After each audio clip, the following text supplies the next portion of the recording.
Hello વિદ્યાર્થી મિત્રો, હું જિજ્ઞેશ પટેલ શાંતિ નિકેતન શિક્ષણ સંકુલમાં હું છેલ્લા 14 વર્ષથી વિદ્યાર્થીઓને ભણાવું છું. મારો મુખ્ય વિષય છે રસાયણ વિજ્ઞાન. આ પ્રોગ્રામ જિલ્લા શિક્ષણ અધિકારી પાટણ અને સાઈ કેબલ બંનેના સહયોગથી અહીં શરૂ થઈ રહેલો છે, જેમાં આપણે ધોરણ 11 રસાયણ વિજ્ઞાન આપણે અહીંથી શરૂ કરીએ. અને આ વિડીયો વિદ્યાર્થી મિત્રો તમે પણ જોજો અને તમારા મિત્રોને પણ જોવાનું કહેજો, જેથી આનો વધુ ઉપયોગ થાય એટલું સારું. ચલો તો આપણે જોઈએ ધોરણ 11 રસાયણ વિજ્ઞાન, જેની અંદર પાઠ 1. પાઠનું નામ છે રસાયણ વિજ્ઞાનની કેટલીક પાયાની સંકલ્પનાઓ. મિત્રો, તમારે રસાયણ વિજ્ઞાન સમજવું હોય તો આ પાઠની અંદર કેટલીક પાયાની સંકલ્પનાઓ આવેલી છે, તેનો તમારે વ્યવસ્થિત અભ્યાસ કરવો પડશે. રસાયણ વિજ્ઞાનની કેટલીક પાયાની સંકલ્પનાઓમાં આપણે આજે પ્રસ્તાવના શરૂઆતમાં જોઈશું. ત્યારબાદ રસાયણ વિજ્ઞાનની અગત્ય શું છે તેનો પણ અભ્યાસ કરીશું. ત્યારબાદ દ્રવ્યનો સ્વભાવ, ત્યારબાદ દ્રવ્યનું વર્ગીકરણ તેમજ દ્રવ્યનું માપન વિશે આપણે અભ્યાસ કરીશું. જોઈએ, આપણે શરૂઆત કરીએ પ્રસ્તાવનાથી.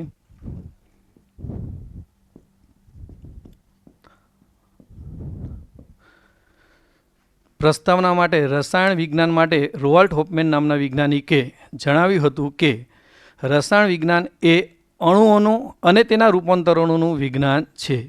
તે માત્ર 100 જેટલા તત્વોનું વિજ્ઞાન નથી, પરંતુ અણુઓમાંથી બનતા બીજા વૈવિધ્યસભર અણુઓનું તે વિજ્ઞાન છે.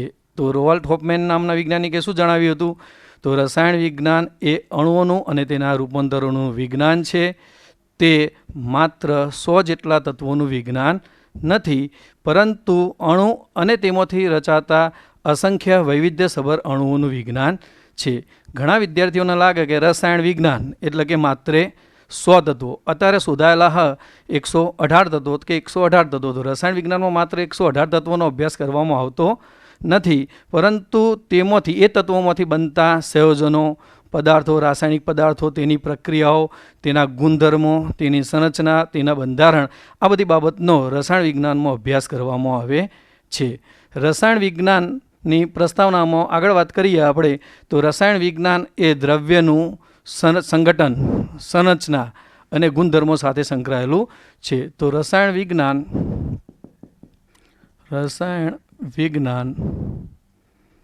એ દ્રવ્યના સંગઠન,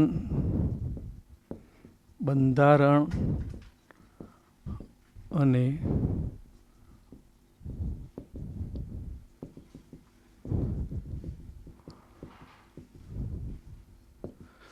તો રસાયણ વિજ્ઞાન એ દ્રવ્યનું સંગઠન, બંધારણ અને ગુણધર્મો સાથે સંકળાયેલું છે. તો સંગઠન એટલે શું?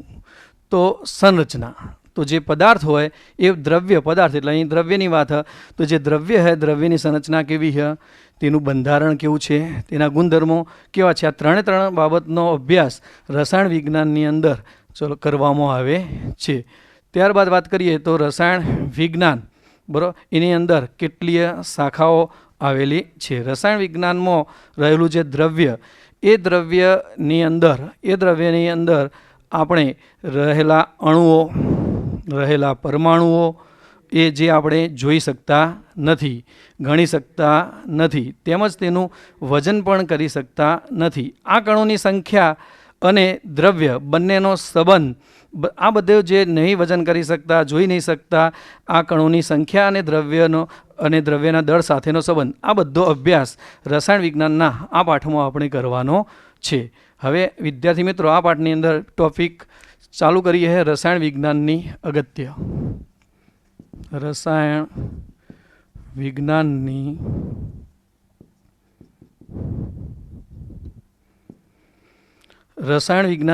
અગત્ય. તો રસાયણ વિજ્ઞાન એ આપણા રોજિંદા જીવનમાં બહુ જ ઉપયોગી છે. તેમજ તો રસાયણ વિજ્ઞાન એ આપણા રોજિંદા જીવનમાં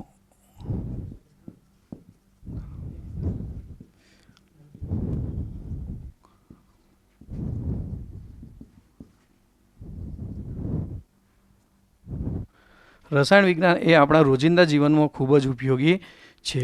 રસાયણ વિજ્ઞાન તો આપણે સવારે ઉઠીએ તો પહેલાં ઘણા મોબાઈલની અંદર એલાર્મ મૂકતા હશે, તો એ એલાર્મ તમે મોબાઈલને અડો ત્યારે તમે શેને અડ્યા, તો મોબાઈલને અડ્યા તો મોબાઈલ એ મેટલનો બનેલો હોઈ શકે એની બોડી, અથવા પોલિમર પ્લાસ્ટિકની બનેલી હોઈ શકે, તો એ મૂળ તો શું રાસાયણિક પદાર્થો. ત્યારબાદ તમે બ્રશને અડ્યા તો બ્રશ એ પોલિમર છે, તો એ પણ રાસાયણિક પદાર્થ. ટૂથપેસ્ટ એ પણ રાસાયણિક પદાર્થ.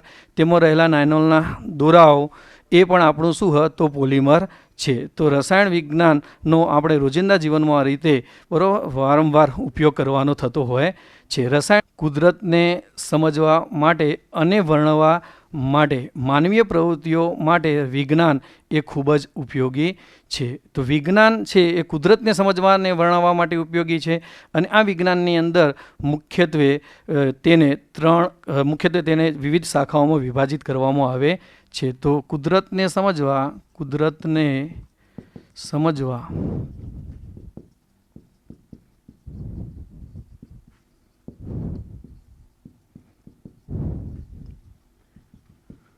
વિજ્ઞાન ઉપયોગી છે. આ વિજ્ઞાનને વિવિધ શાખાઓમાં વિભાજિત કરવામાં આવે છે. તો વિજ્ઞાનને મુખ્યત્વે અહીં 4 શાખાઓની વાત કરેલી છે, તે જોઈએ. પહેલું રસાયણ વિજ્ઞાન, બીજું ભૌતિક વિજ્ઞાન, ત્રીજું જીવ વિજ્ઞાન, ચોથું ભૂસ્તર વિજ્ઞાન. તો વિજ્ઞાનનો સરળતાથી અભ્યાસ કરવા માટે તેને મુખ્યત્વે 4 શાખાઓમાં વિભાજિત કરેલું છે.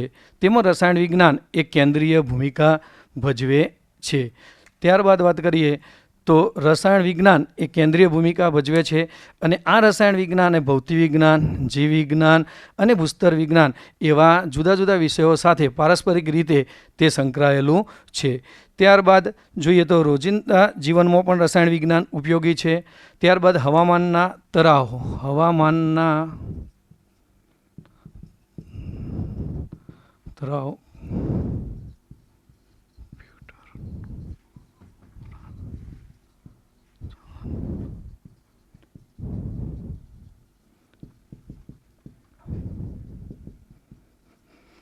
ત્યારબાદ હવામાનના તરાહો, તો હવામાનમાં થતા ફેરફાર, તેમાં તાપમાન, દબાણ, આ બધી બાબતો સમજવા માટે પણ રસાયણ વિજ્ઞાન ઉપયોગી છે.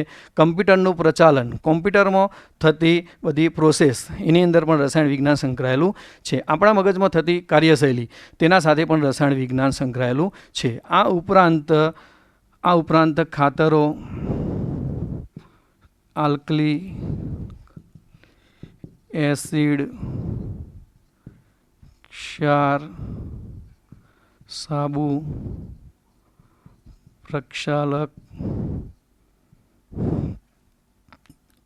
કાર્બનિક રસાયણ,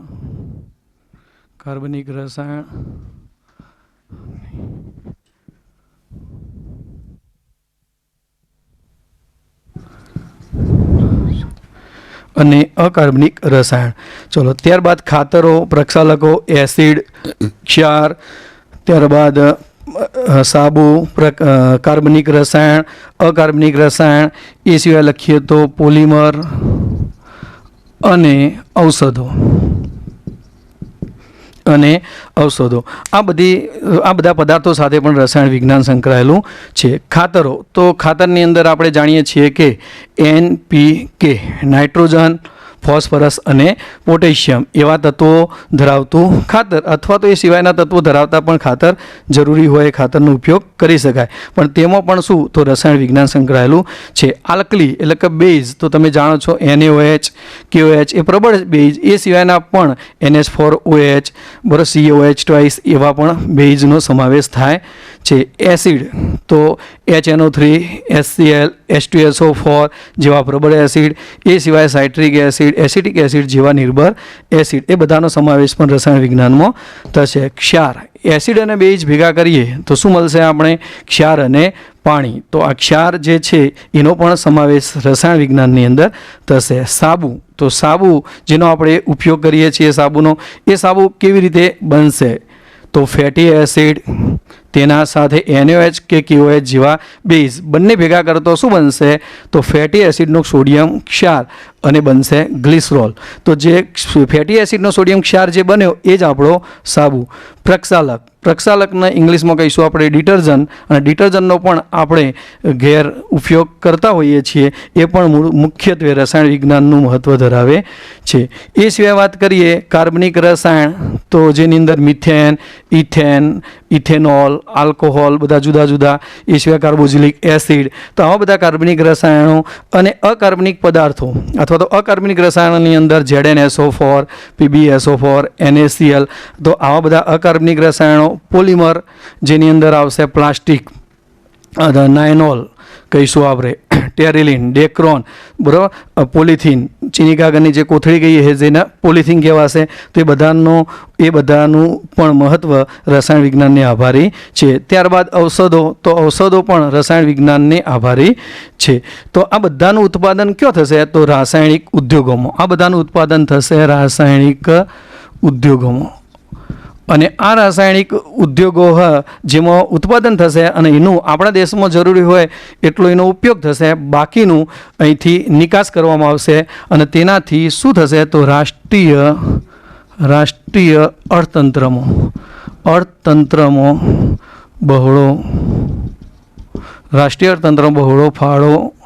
બહોળો ફાળો આપે છે. તો આ રસાયણ વિજ્ઞાન આ રીતે રાષ્ટ્રીય અર્થતંત્રમાં શું કરશે? તો બહોળો ફાળો આપે છે. તો ત્યારબાદ વાત કરીએ તો ખાતરો અને જુદા જુદા ખાતરો, અને ત્યારબાદ કીટનાશકોની સુધારેલી જાતો. આ બનાવવા માટે પણ રસાયણ વિજ્ઞાન એટલું ઉપયોગી છે. તો ખાતરો અને કીટનાશકો,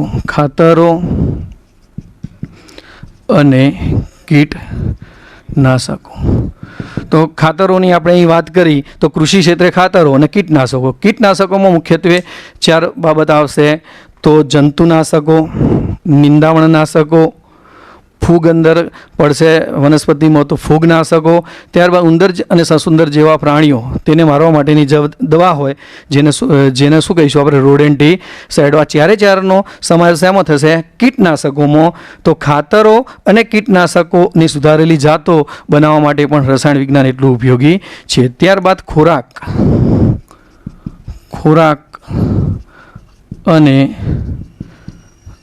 સ્વાસ્થ્ય સંભાળ માટે પણ રસાયણ વિજ્ઞાન એટલું જ ઉપયોગી છે. તો માનવ જીવનને સરળ બનાવવા માટે રસાયણ વિજ્ઞાન આપણે આ રીતે ઉપયોગી થતું હોય છે. ત્યારબાદ વાત કરીએ તો પર્યાવરણમાં થતા કેટલાક ગ્લોબલ વોર્મિંગ, એસિડ વરસાદ, ગ્રીન હાઉસ અસર, આ બધી બાબતોનો સામનો કરવા માટે પણ રસાયણ વિજ્ઞાનને મહદઅંશે સફળતા મળી છે. તો એની અંદર એક વાત કરીએ તો ફ્રીજમાં વપરાતું જે શીતક તરીકે વપરાતું વાયુ, તો અહીં લખીએ આપણે ફ્રીજમાં શીતક તરીકે. ફ્રીજમાં શીતક તરીકે તો પહેલાં વપરાતો તો ફ્રીજમાં શીતક તરીકે CFCS સંયોજન, જેને આપણે કહીશું ક્લોરોફ્લોરોકાર્બન સંયોજન. પરંતુ હવે તેને બદલે તો આ વપરાતો હતો, પરંતુ તેને બદલે હવે HFC 134A એવો ફ્રીઓન વાયુ વપરાય છે. તો કયો ફ્રીઓન વાયુ? તો આવા જુદા જુદા ફ્રીઓન વાયુની શ્રેણી હોય છે. તો એ ફ્રીઓન વાયુની શ્રેણી જેમાંથી હું તમને થોડા કહું કે ફ્રીઓન 12, ફ્રીઓન 22, ફ્રીઓન 32, ફ્રીઓન 125 અને ફ્રીઓન 134. આવા ફ્રીઓન વાયુની શ્રેણી હોય છે. અને આ શ્રેણીની અંદર એમાં HFC 134 એ હાલ ફ્રીજમાં વપરાય છે. તો આને બદલે આનો ઉપયોગ કર્યો તો આનાથી શું ફાયદો? તો આ જે ક્લોરોફ્લોરોકાર્બન સંયોજનવાળો જે ફ્રીઓન વાયુ હતો એ ફ્રીઓન વાયુ એ નુકસાનકારક હતો. કઈ જગ્યાએ? તો આ વાયુ એ આકાશમાં ઓઝોન સ્તરના ગાબડા પાડવામાં મહદઅંશે તે ભાગ ભજવે છે. અને આમાંથી નીકળતો જે ક્લોરિન મુક્ત મૂલક એ ઓઝોન સાથે જોડાશે અને ઓઝોન સાથે જોડાય અને ક્લોરિન મોનોક્સાઇડ મુક્ત મૂલક બને, એટલે કે ઓઝોનનો તો અહીં ઉપયોગ થઈ ગયો, આના સાથે ઓઝોન જોડાઈ ગયું, ઓઝોન આના સાથે જોડાઈ ગયું એટલે ઓઝોનનો શું થયો? નાશ, અને તેથી આ નુકસાનકારક હતું.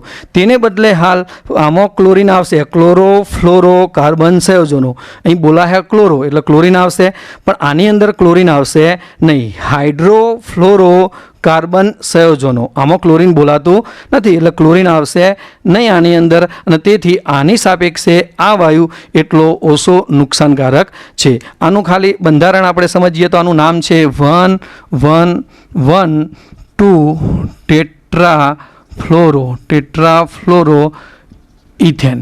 આ એનું નામ, એનું બંધારણ દોરવું હોય તો આપણે અહીં દોરીએ છીએ. ચલો, ઇથેન, ઇથ એટલે કાર્બન કેટલા બતાવીશું? 2, અને એન એટલે આલ્કેન કહેવાશે. આલ્કેનમાં કાર્બન વચ્ચે હંમેશા એક બંધ હોય જે મૂકી દીધો. ટોટલ કાર્બન બંધ કેટલા બનાવશે? 4, તો અહીં 4 બંધ બનાવી દીધા. ચલો 1, 1, 1, 2, તો આ કાર્બનને એક 1 નંબર આપી દઈએ, આ કાર્બન નંબર 2 આપી દઈએ. 1 કાર્બન સાથે ફ્લોરો કેટલા? 1, 1, 1, 2, તો 1 કાર્બન સાથે ફ્લોરો 3, તો 1 કાર્બન સાથે ફ્લોરો 3, અને એક 2 કાર્બન સાથે ફ્લોરો તો અહીં 2 કાર્બન સાથે ફ્લોરો. જો 1, 1, 1, 1, 1, 2 ટેટ્રાફ્લોર થઈ ગયા. હવે ખૂટતા હોય શું મૂકી દેવાના? હાઇડ્રોજન. તો આ બંધારણ આપણે કોનું બનાવ્યું? બંધારણ તો આપણે HFC 134A નું બંધારણ બનાવ્યું, જેમાં કોઈ જગ્યાએ તમને ક્લોરિન જોવા મળતો નથી. તેથી આપણે કહી શકીએ કે આમાં ક્લોરિન હોય છે જે નુકસાનકારક છે, આમાં હોતો નહીં. તેથી તે ઓઝોન સ્તરની અંદર નુકસાનકારક અસર તેની કેવી જોવા મળે? ઓછી જોવા મળે છે. ત્યારબાદ વાત કરીએ તો રસાયણ વિજ્ઞાનના નવા સિદ્ધાંતોને આધારે જુદા જુદા વિદ્યુતીય, ચુંબકીય આવા વિવિધ ગુણધર્મો ધરાવતા કેટલાક નવા પદાર્થોનું સંશ્લેષણ પણ શક્ય બન્યું છે, જેવા કે ઓપ્ટિકલ ફાઇબર, બરાબર, વાહકતા ધરાવતા પોલિમર, બરાબર, અને નાની પ્રતિકૃતિઓ ધરાવતા ઘન પદાર્થોનું સંશ્લેષણ એ રસાયણ વિજ્ઞાનના સિદ્ધાંતોના કારણે શક્ય બન્યું છે. તે રસાયણ વિજ્ઞાન એ આપણે આ બધી રીતે, આ સિવાય પણ ઘણી બધી રીતે આપણા જીવનમાં કેવું ઉપયોગી છે. રસાયણ વિજ્ઞાન એ શું કરશે? તો રસાયણ વિજ્ઞાનના આધારે પર્યાવરણની મુખ્ય જે સમસ્યાઓ એ દૂર કરવા માટે પણ રસાયણ વિજ્ઞાને મહત્ત્વનો ફાળો આપ્યો છે. અને ભારત જેવા વિકસતા દેશો માટે, બરાબર, આવા જે પ્રદૂષણ જે ફેલાવા, ગ્લોબલ વોર્મિંગ, ગ્રીન હાઉસ અસર, જે નુકસાનકારક અસરો હોય તેને ઓછી કરવા માટે કુશાગ્ર અને સર્જનાત્મક રસાયણશાસ્ત્રીઓની જરૂર પડે છે. તો આપણે શું જોયું? તો રસાયણ વિજ્ઞાનનું અગત્ય આપણે જોયું. ત્યારબાદ હવે આપણે જોઈએ છે દ્રવ્યનો સ્વભાવ. બીજો ટોપિક આપણો દ્રવ્યનો સ્વભાવ.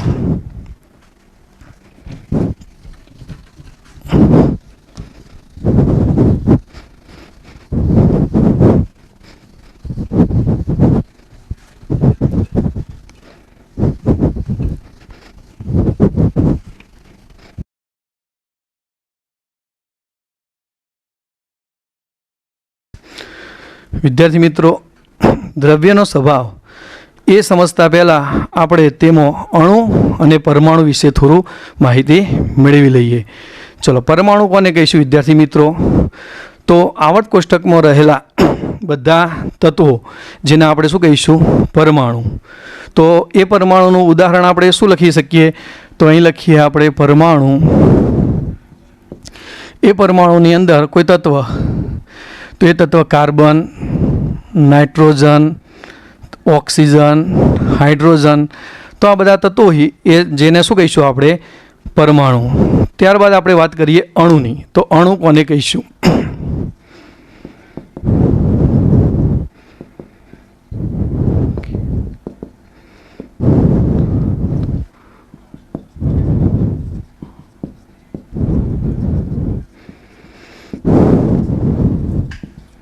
મિત્રો, અણુ કોને કહીશું?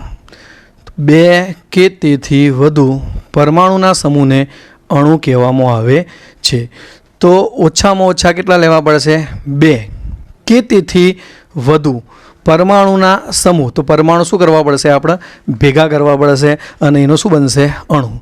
દાખલા તરીકે આપણે લખીએ કે H2, લખીએ O2, લખીએ N2, લખીએ F2, Cl2 Br2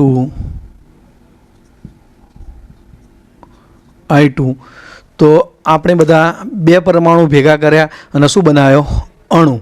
તો બે પરમાણુનો સમૂહ આને અણુ કહીશું. તો આ બધા અણુઓ કેવા? દ્વિપરમાણવીય અણુ. ત્રણ ભેગા કરીએ તો પણ અણુ બનશે, કારણ કે વ્યાખ્યામાં લખ્યું બે કે તેથી વધુ પરમાણુના સમૂહને અણુ કહે છે. તો ત્રણ પરમાણુ ભેગા કર્યા તો પણ અણુ બન્યો, જેનો ઓઝોન કહીશું. ચાર ભેગા કરીએ અહીં P4, જેને આપણે શું કહીશું? ફોસ્ફરસ. તો આ પણ આપણો અણુ બન્યો, જેમાં ચાર પરમાણુ છે. S8. તો અહીં 8 પરમાણુ ભેગા થયેલા છે સલ્ફરમાં, તો એ આપણો સલ્ફરનો અણુ બન્યો. સલ્ફર એ મોનોક્લિનિક સલ્ફર અને રોમ્બિક સલ્ફર એ રીતે હોય છે. ફોસ્ફરસના પણ તમે સફેદ ફોસ્ફરસ, કાળો ફોસ્ફરસ અને લાલ ફોસ્ફરસ જે બોલીએ ફોસ્ફરસ, તો એને હંમેશા લખાય P4, કદી P લખાશે નહીં. P તો શું બતાવશે? માત્ર પરમાણુ. ચલો ઓક્સિજન બોલીએ તો શું લખવાનું? O2. એને કદી O લખાશે નહીં, કારણ કે ઓક્સિજન પરમાણુ સ્વતંત્ર અસ્તિત્વ ધરાવતા નથી. આ બધા પરમાણુ દ્વિપરમાણવીય રીતે અસ્તિત્વ ધરાવશે. ઓઝોન હંમેશા ત્રિપરમાણવીય રીતે, ફોસ્ફરસમાં 4 પરમાણુ આવશે અને સલ્ફરમાં આ રીતે 8 પરમાણુ હોય છે. તો આ બધાના આપણે શું કહીશું? અણુ. ચલો તો હવે લખીએ આપણે HCl H2O C2H5OH લખીએ हैं. ચલો આને અણુ કહીશું. તો આ પણ અણુ, આમાં જુદા જુદા પરમાણુ ભેગા થયેલા છે. ચલો આમાં 3 પરમાણુ ભેગા થયેલા, 2 હાઇડ્રોજન 1 ઓક્સિજન. આ પણ શું છે? અણુ. અને આની અંદર પણ વધુ પરમાણુ ભેગા થયેલા છે. આ પણ શું હશે? અણુ. તો આપણે શું વાત કરી? અણુ અને પરમાણુ વિશે જોયું. હવે જોઈએ આપણે દ્રવ્યનો સ્વભાવ.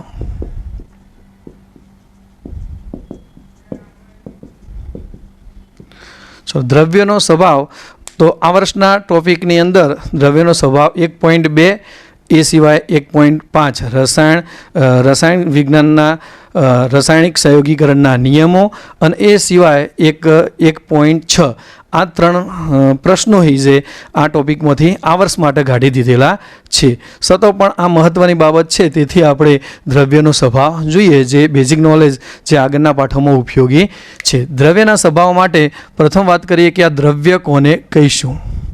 દ્રવ્ય, તો દ્રવ્ય કોને કહીશું? તો કોઈ પણ વસ્તુ કે જેને દળ હોય છે અને જગ્યા રોકે છે તેને દ્રવ્ય કહે છે. તો કોઈ પણ વસ્તુ કે જેને દળ હોય છે અને જગ્યા રોકે છે તેને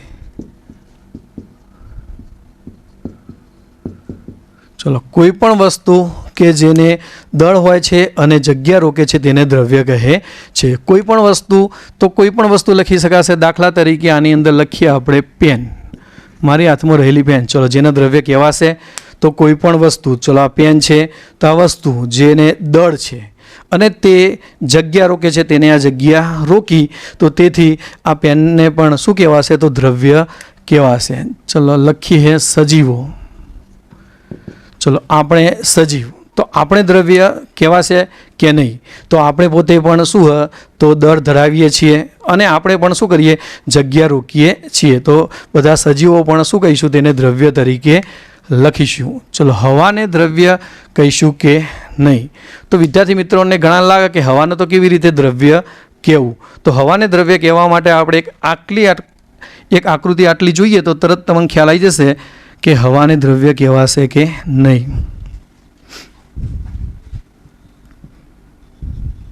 ચલો આના ઉપરથી સમજી શકશો કે હવાને દ્રવ્ય કહેવાય કે નહીં. તો હવા પોતે પણ શું અહીં જગ્યા રોકે છે, આકૃતિ ઉપરથી ખ્યાલ આવી જશે. અને હવાને પણ અહીં દળ છે. તો આ બંને શરતનું પાલન, દળ હોવું જોઈએ અને જગ્યા રોકતી હોવી જોઈએ.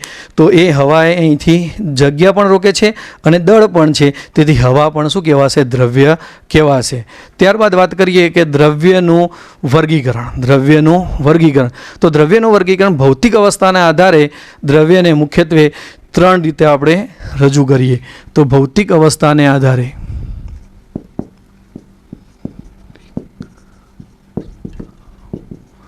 દ્રવ્યની ભૌતિક અવસ્થાઓ. દ્રવ્યની ભૌતિક અવસ્થાઓની અંદર લખીએ ઘન, પ્રવાહી, વાયુ, પ્લાઝમા, BEC.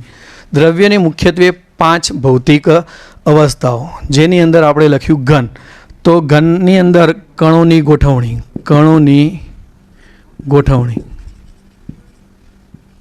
ચોક્કસ કદ, ચોક્કસ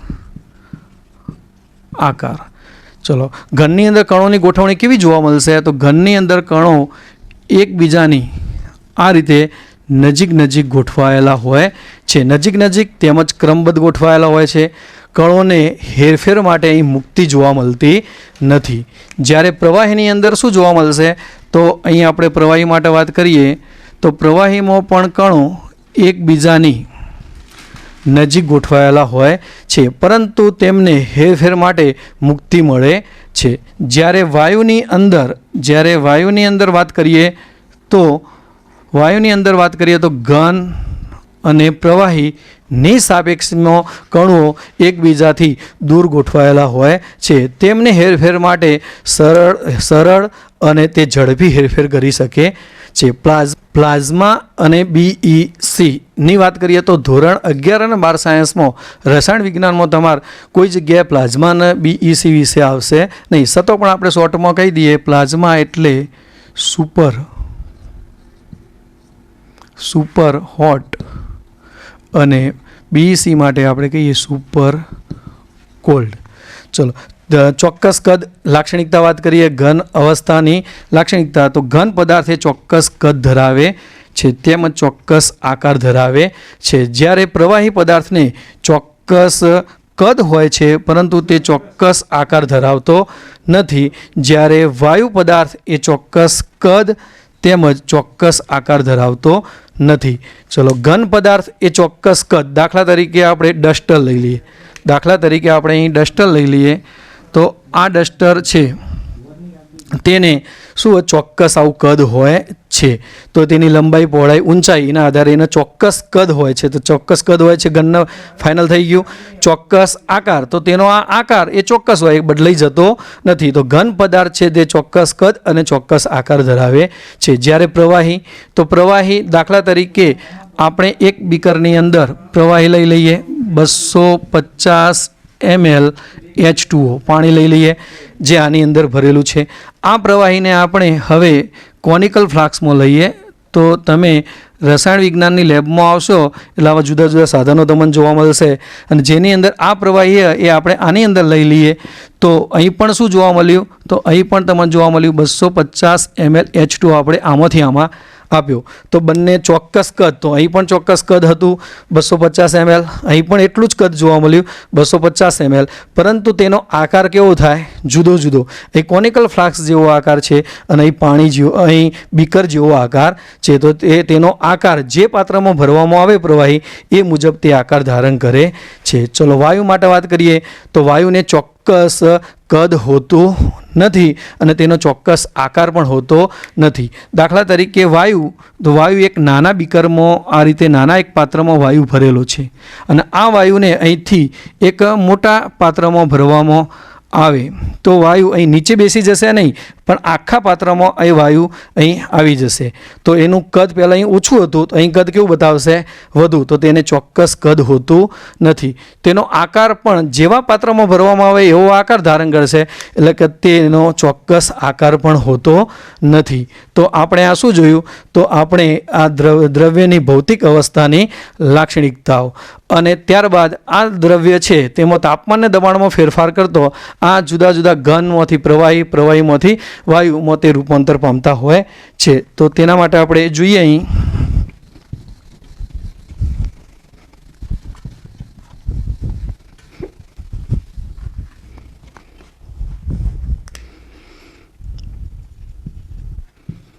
ચલો, અહીં ઘન, પ્રવાહીને વાયુ, તાપમાન અને દબાણની પરિસ્થિતિમાં ફેરફાર કરતો શું થશે? તો અહીં આપણે ગરમ કરીએ, ઘન પદાર્થને ગરમ કરતો શું બનશે? પદાર્થનું પ્રવાહી પદાર્થને હજુ ગરમ કરીએ તો તો પ્રવાહી પદાર્થને ગરમ કરતો તેમાંથી શું બનશે?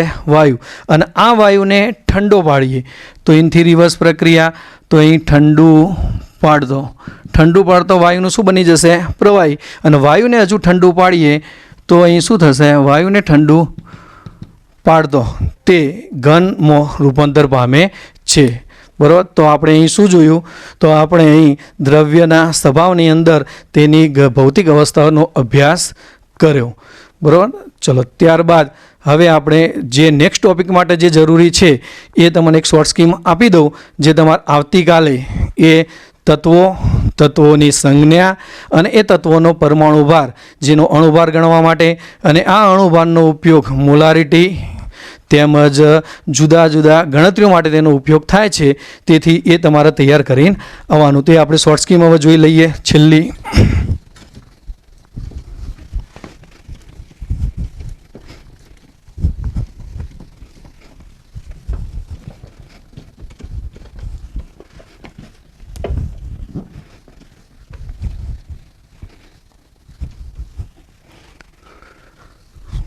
ચલો, રસાયણ વિજ્ઞાનની અંદર બહુ જરૂરી એવી આ શોર્ટ સ્કીમ જે તમારે નેક્સ્ટ ટોપિક મોર તૈયાર કરીને આવવાનું છે. તો અહીં આપણે લખીએ શોર્ટ સ્કીમ.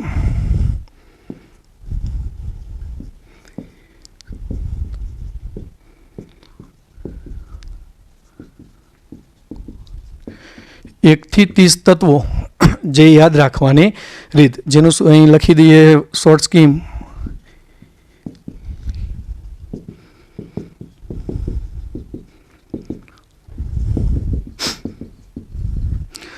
ચલો, હા હીલી બેબો કાના ઓ ફ્લો ની. બીજું વાક્ય સો મ એ સી ફો શકલો આપો કે. લાસ્ટ વાક્ય સિટી વિક્રમ આ કોની કો જી. ચલો, અહીંથી આપણે 1 થી 10 સુધીના તત્વો, અહીં 11 થી 20 પરમાણુ ક્રમાંક સુધીના તત્વો, અહીં 21 થી 30 પરમાણુ ક્રમાંક સુધીના તત્વો. ચલો, આ તત્વોને યાદ રાખવા માટે અહીં આપણે લખીએ પરમાણુ ક્રમાંક, અહીં લખીએ સંજ્ઞા, અહીં લખીએ પરમાણુ ભાર. એ જ રીતે અહીંથી ફરીથી લખી દઈએ પરમાણુ ક્રમાંક, સંજ્ઞા, પરમાણુ ભાર.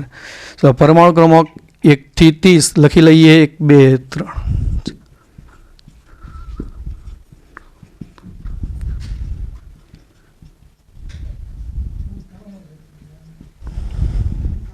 આવશે.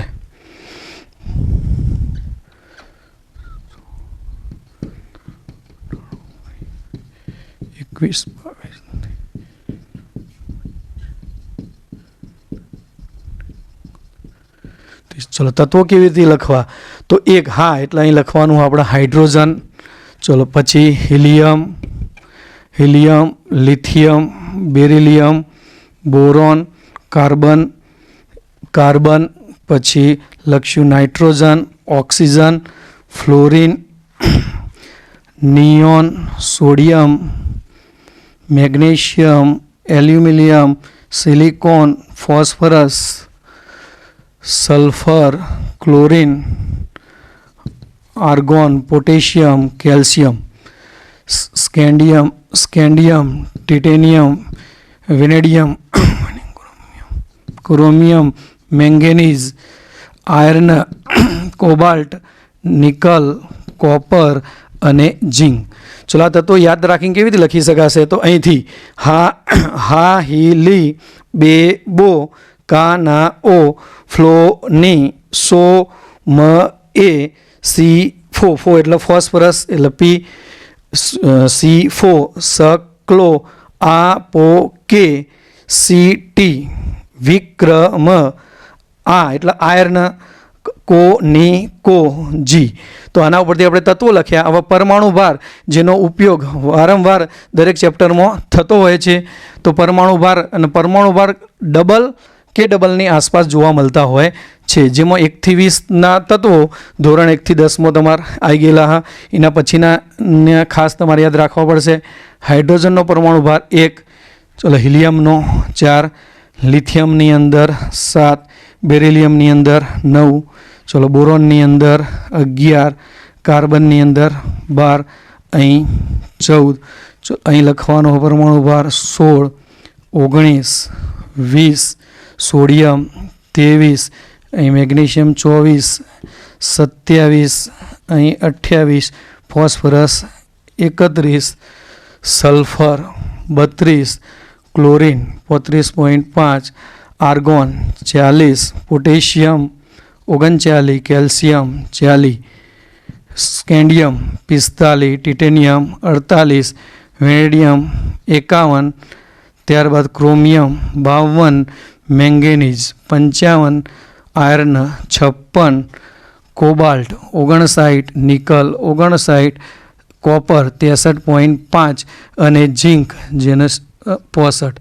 તો આ બહુ જરૂરી છે પરમાણુ ભાર, જેનો ઉપયોગ વારંવાર રસાયણ વિજ્ઞાનની અંદર થતો હોય છે. તો આનો બોર્ડની પરીક્ષાની અંદર દાખલાની અંદર પરમાણુ ભાર ઘણાની અંદર આપેલા હોય, પણ કદાચ ના આપેલા હોય અથવા તો તેનો તમારે આડકતરી રીતે કોઈ પ્રશ્નમાં ઉપયોગ થતો હોય તો તમે આ રીતે યાદ રાખીને તે લખી શકાય. ચલો મિત્રો, નેક્સ્ટ ટોપિકની અંદર આનાથી આગળ જોઈશું.